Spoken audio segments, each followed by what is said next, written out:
পেমেন্টের ইস্যুটা আসলেও কি বলবো, সো আমার মনে হয় উনি আজকে অনেক প্লেয়ারকেই দেওয়ার কথা। সো দেখা যাক আজকে দিনটা পার হলে বুঝতে পারবো যে কতটা। হ্যাঁ, আমি টুর্নামেন্টের শুরুর আগেই আলহামদুলিল্লাহ পাইছি। সো আপনি কি মানে সবাই স্যাটিসফাই করার ব্যাপার থাকে আপনার? এটা কি আপনারা আসলে আপনি করতে পারছেন? না, আমার সাথে ওরকম কথা হয় নাই। সো আশা করি সবার পেমেন্টটা উনি দিবে, আশা করি। সো এটা সবাই বিশ্বাস করে প্রতিটা প্লেয়ারই যখন খেলে।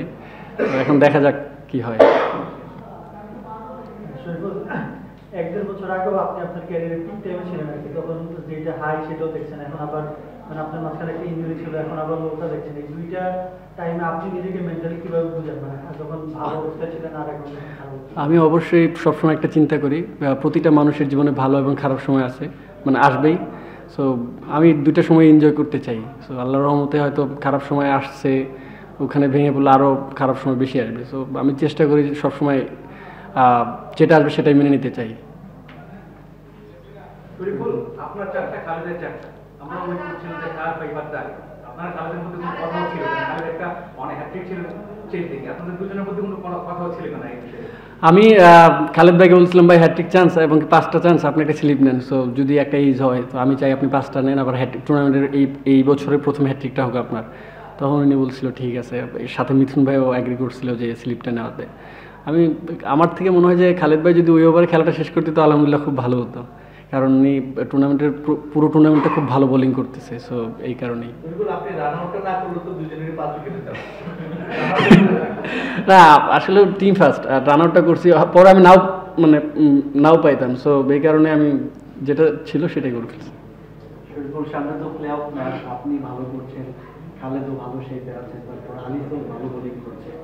এই ইউনিটটা আসলে প্লে অফে কতটা থ্রেট হতে পারে, বা আপনার টিমের বোলিংটা কি স্পেশালি যদি মূল্যায়ন করেন কেমন হবে? আলহামদুলিল্লাহ আমাদের টিমে বোলিং ব্যাটিং দুইটাই খুব ভালো। সো আমাদের যেদিন আমাদের ব্যাটিংটা খুব ভালো খেলে সেদিন বোলাররাও মোটামুটি আলহামদুলিল্লাহ ম্যাচ উইনিং বোলিং করে। যেদিন আমাদের বোলিংরা ম্যাচ উইনিং বোলিং করে, ব্যাটিংরাও চেষ্টা করে শেষ করার। সো আমরা আলহামদুলিল্লাহ একটা ব্যালেন্স টিম বলা যায়। আপনাদের কিন্তু মেন্টর ছিলেন আপনি, নাই এখন, আপনি তাদেরকে মিস করতেছেন কিনা?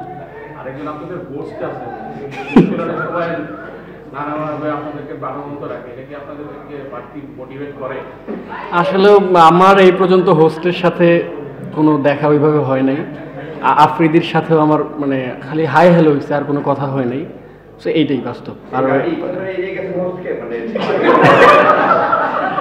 আমি আসলে মনে করি না যে একটা হোস্ট কোনো প্লেয়ারকে চাঙ্গা করে। সো এই কারণে না না না না না না পরিবারের কারণে না, আমার শেষের দিকে গত কয়েকটা ম্যাচে মনে হচ্ছে ওটা আস্তে আস্তে কি মনে হচ্ছে?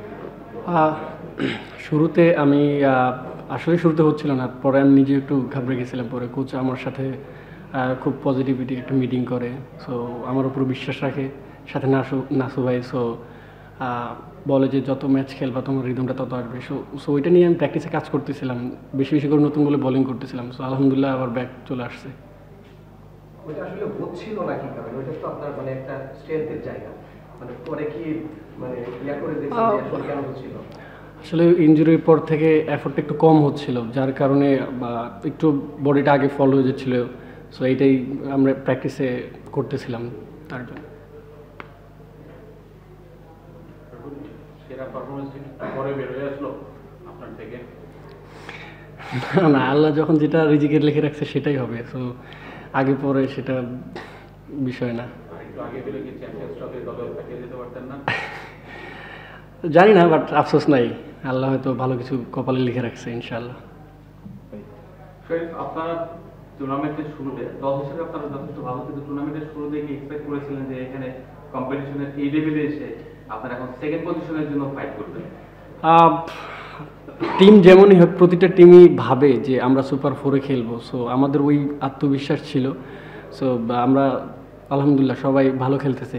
একদিন হয়তো ব্যাটসম্যানরা বেশি ভালো খেলতেছে, একদিন হয়তো বোলাররা কিছু তাড়াতাড়ি অল আউট করে দিচ্ছে। সো এটা ভালো দিক। সো ইনশাল্লাহ আমার মনে হয় যে আমরা এইভাবে খেলতে থাকলে হয়তো নম্বর দিয়ে যেতে পারবো। বলছিলেন যে এর আগে 1-2 বছর আগে টানা ভালো বলিং করছেন, হঠাৎ করে কিছুদিনের ছন্দ বদল, আবার এখন আবার একটা ভালো রিদম পাচ্ছে। এখন একদম মুখোমুখি চ্যাম্পিয়ন্স ট্রফি দেখলে সবারই একটা আলাদা ভালো লাগে। এখন কি একটু খারাপ লাগছে না, বা একটু হতে পারতো, বা একটু হতে পারতো না না, আলহামদুলিল্লাহ খারাপ লাগতেছে না। আমি আলহামদুলিল্লাহ অনেক খুশি। সো আল্লাহ যেটা কপালে রাখছে সেটাই হবে, আল্লাহর উপরে অনেক ভরসা আছে। সো হ্যাপি আছি। চান্স না পাওয়াতে না না না, প্রথমে খারাপ খেলছে, এখন ভালো খেলতেছে, এই জন্য খুশি।